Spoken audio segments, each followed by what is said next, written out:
Hello everyone, welcome to my channel. This is محمد سيف. النهاردة هنكمل قراءة قصتنا Escape from the Fire. هنقرأ النهاردة chapter 12. اشترك في القناة وفعل زر الجرس عشان كل الفيديوهات الجديدة توصلك. يلا بينا. خلونا نبدأ الأول بقراءة النيو vocabulary اللي هتقابلنا في الشابتر ده. amazement دهشة. dust تراب. meal وجبة. feel better يشعر بتحسن. adventures مغامرات. tired متعب. countryside الريف. forget ينسى. perhaps ربما. fell asleep غلبه النوم.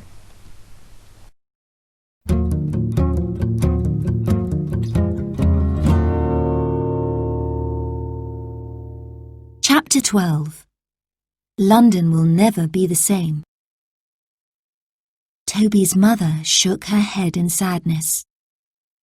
"We have no home now," she said. "Where will you stay?" Robert asked. "My sister Nell lives across the river with her family. We'll stay with her." "You'll be safe there," said Lucy. "The fire didn't spread south of the river." "But what about Uncle Oliver and Aunt Bess?" Molly said. "They can come there too," her mother replied. "We'll be one big family then." The boat reached the other riverbank. In this part of the city, the streets were quieter. It was easier to push the cart. They arrived at Aunt Nell's house at 10 o'clock. When she opened the door, Aunt Nell looked at them in amazement. All their faces were black, and they were covered in dust and ash.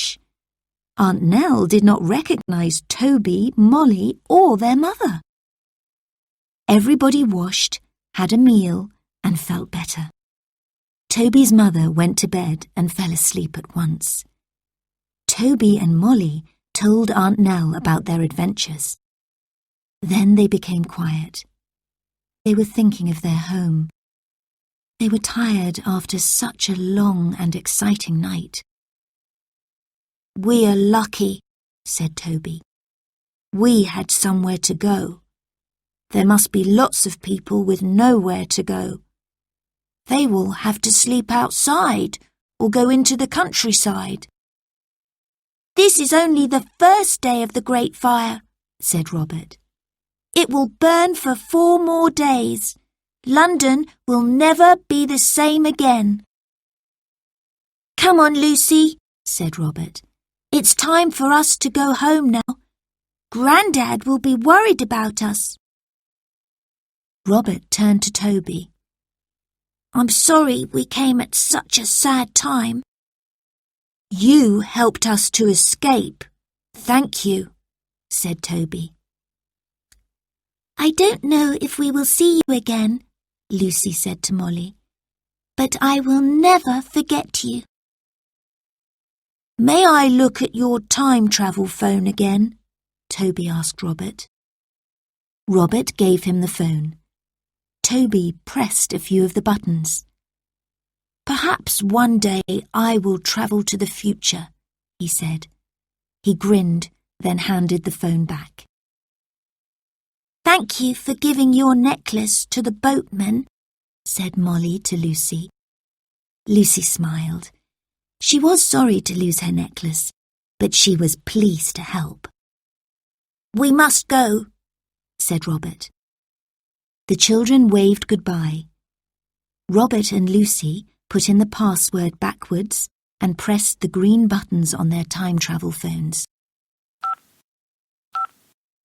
Everything went dark. There was the sound of wind rushing. Then they were back in Grandad's study. وبكده انتهينا من قراءة chapter 12. ما تنساش تشوف الفيديو التاني اللي فيه ال questions on chapter 12، وكمان ما تنساش تشترك في القناة وتفعل زر الجرس عشان كل الفيديوهات الجديدة توصلك. سلام.